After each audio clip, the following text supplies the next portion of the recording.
So I saw this headline in the Atlantic, and it was so definitive. And it was just out there, right? Headlines, they're in the bigger font. So when you see something like this that's so definitive, you say to yourself, oh boy, I got to look at this. So here was the headline I saw in the Atlantic. Plastic recycling doesn't work and will never work. Right? Doesn't work and will never work. It's one thing like, we just need to work a little harder. We'll get it. It's one thing to say, hey, we just got to stop doing this. We got to do that. And then plastic recycling will be better. We'll get there. But when you hear that it doesn't work and it will never work, you got to say, oh, geez, is this true? So we wanted to find out more. So we've invited Faisal Shennib back onto the program, waste management specialist and PhD candidate at Concordia University. Faisal, welcome to the show. Hey, thanks for having me. The last time you were on to talk about recycling and waste and that, you really impressed us. So when we saw this, we said, okay, let's talk to Faisal. Let's talk about plastic recycling specifically. We can talk about, the other stuff on another day, the aluminum and the glass and all that. But today, let's talk about plastics. That headline, right? Plastic recycling doesn't work and will never work. What's your reaction to it? It certainly grabs you. I think of it as a cautionary headline. So whether it's true, whether it will ever work or not, I don't think anyone can actually say. But I think what the authors were saying is that plastics recycling has failed us. And I think what they're saying is that there's this new technology coming out. It's been out for a little bit, but it's starting to be promoted as potentially effective solution, chemical plastic recycling. I think they're trying to warn us not to bank too much on this as a solution. Okay, so when we talk about plastic recycling in 2022, are there any, maybe it has to do with a specific type of plastic or a method to recycle? Is there anything that you say, oh, look at that actually is working, let's just do more of this? Mm-hmm. Yes, you're totally right. There are issues with different kinds of plastics being more or less recyclable. On the whole, I guess the issue is that plastics are varied in types. And so when we try to collect it in one system as like one material and then try to recycle it, well, that doesn't work very well because there's actually a lot of different kinds, even within the number system that we're familiar with, 1, 2, 3, 4, 5, 6, and now 7. There are varieties that cannot be recycled together. So different densities of plastics can't necessarily be recycled together, even if they're the same number. So that creates problems for recyclers who want to collect these bales of plastic and try to sort them. They have to spend more money to sort things more, so the economy doesn't really work out for them. So are there examples of these plastics being recycled? Sort of. I mean, it's always downcycling on the whole. So you're not really doing this endless loop of recycling like with metals or other materials. So questionable whether we can call it that. Basically, we're putting a Band-Aid on a problem with overconsumption of plastic. So I actually agree on the whole. There isn't really such thing as plastics recycling, and we shouldn't be banking on it, nor on the new technology either. Okay, so that's very interesting here, because in my mind, right, the holy grail is you buy soda, and it comes in a plastic bottle, and then you put that plastic bottle in the recycling, and then it gets turned into a new plastic bottle. That right now is not possible. That would be great. Not exactly. No, exactly. So you have to source some amount of virgin materials usually.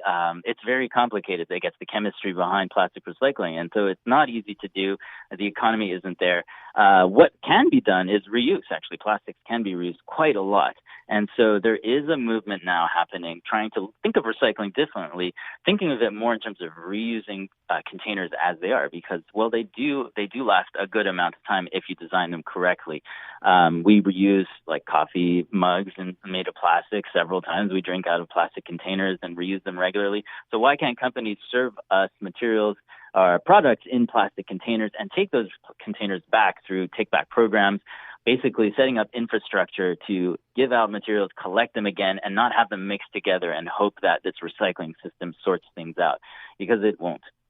We're with Faisal Shennib, waste management specialist, a PhD candidate at Concordia University, and we're talking about plastics recycling and if it works or if it doesn't work. Now, Faisal, here's a question. We don't lack space. We have lots of space. Okay, we have tons of space. Landfill, we have tons of space. Yeah. Does it actually, and I hate to, I'm honestly asking this question. Does it actually make more sense, economically, environmentally even, to just take the plastic, put it into a landfill, make new plastic? So that's a good question. And there are some people who will say, yes, that's our best option right now. I disagree with that. And there is science that shows that that's not our best option. Is it better than recycling? Sometimes maybe. The recycling system is Wow. flawed, Yeah. but reuse is better. Yeah. Reducing our consumption is better. And we have the means and the ability to do that as a society. We created this system of consumption. We can change our system so that we can have more of a cycle created at the community scale where we're not depending on these away systems to take care of things for us. Because, yes, you're right, it's not working. And, yes, in many instances, the greenhouse gas impact of just putting it in a hole in the ground will be better. But it's not better in the long run because, yes, we have space. Space has never really been the issue for us in North America. Mm-hmm. We have tons of space. Other countries experience space constraints. We have tons of space, but landfills are not great solutions anyway. Actually, it's an economic loss. So if we're creating these materials in the first place, so we're extracting raw materials, processing them, transporting them, using them, and then just putting it in the ground and saying, done, we've missed out on an opportunity. So just because our recycling system isn't great, it doesn't mean that those are our only two options. So we actually are working on other ways forward. And I think that's where we have to focus our efforts because there's a lot of potential value, not only in terms of reusing the materials and recovering it, which has a high dollar value, also in terms of the labor market that we can create through this new economy called circular economy. So there's a lot of potential jobs in that direction. Should we be not using plastic as much? And just to make this question even more difficult, right? Mm-hmm. Let's go to the soda. Let's go to the soda bottle question, right? Yeah. So let's say you say, okay, soda, you cannot sell it in a plastic bottle anymore. It has to be glass. Okay. And then you got to transport that glass everywhere, and glass is really heavy, right? And then I'm like, well, now you're using energy to transport glass, right? More fuel. So has anyone played through the numbers here when it comes to taking plastic, replacing it with another material, and if it actually works out? Yeah, so you're right. Alternative materials can be heavier and then therefore are not necessarily beneficial in terms of transport impact. So it doesn't mean we have to eliminate plastic entirely, but we do want to reuse it as much as possible because it does have benefits. And I think we can all say, we need plastic in our lives in different contexts, especially medical and health. But other contexts too, technology, like computers and stuff. These are important contexts for plastics. In the food consumption area, it is useful too in terms of keeping the life of food products longer, right? So there is a potential impact of just getting rid of all the plastics. It won't necessarily be better for us. We just need a better way to manage them. I think that's really what we have to think of. And what are the single-use plastics here that, I know you said reuse, but I know there's a lot of talk of banning, right? Let's ban X, Y, or Z. Yeah. To me, I get annoyed, to be very honest, about banning the plastic bag because when you ban the plastic bag at the grocery store, now, in my life, now I have to buy the black plastic bags because I was throwing out my trash in the grocery bag, and now I'm buying a worse bag for the environment to throw out my trash.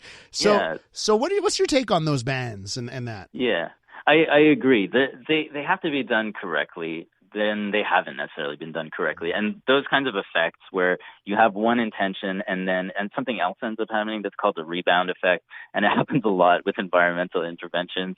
So we try to understand those things as best as possible. And we try to make sure that these decisions, these policies are really science and observed, are informed by observations of what actually happens when we implement pilot projects. So, plastic bag bans, I don't think is necessarily a great one because, yes, people do find them useful. I think, again, we could have a take-back program for plastic bags. So a lot of people find them really useful. They're just stuffing them in their homes when they have too many of them. And then eventually you have too many to keep in your home and you've got to toss them. And there's vague rules about recycling plastic bags. You're not supposed to recycle them, or you're supposed to bundle them up and recycle them is actually the rule. So, yes, there is that option, but then we don't really bank on recycling actually working out anyway. So I think that we should have places where we can specifically put plastic bags, have them taken back, and recycled specifically as plastic bags only. So they're not mixed up with all these other things. They're so ubiquitous that we could easily create this infrastructure to recover them, and people find them useful. So we don't need to ban things like that. But there are some products that are problematic that could be potentially banned and lead to potentially positive results. But I think on the whole, bans are not a one-shot solution. As with many of these problems, there are no one-shot solutions. We need a diversity of options to really move us forward. Faisal, when are they going to put you in charge? Let's put you in charge. Right? Hey, I'd be happy to be in that position. Right? Who's in charge? Like, who actually is in charge? Who's making these calls? Well, I'm not sure. I guess these are at municipal and government levels. These are, committees that are formed and that look into the science and try to make decisions. But often there isn't anybody really in charge. Often it's just market economies just playing out. And oftentimes it's the people producing the products in the first place who are kind of lobbying for the rules to be in their favor. So I think we have to be cautious. Like, obviously, we support companies and what they're doing, but we also have to understand that they have their own interests in mind. And not necessarily the interests of society as a whole before their own. So it always has to be a collaboration. There are government agencies that intervene in these kinds of issues, like in Quebec, we have Recy Quebec, and each province has their own agency. We have environmental agencies that also put forth proposals. But we need more harmonized visions, and we need science-informed vision. So we need a recycling czar. We need a recycling czar. We need one person, and it's got to be you, okay? All right. I'll lead it. I'll take the job. Okay, I'll be the campaign manager. You let me know, okay, Faisal? Thanks. All right, appreciate it. Faisal Shennib is a waste management specialist, and you heard it, right? You just heard he brought the receipts. The guy knows his stuff, and he's a PhD candidate at Concordia University.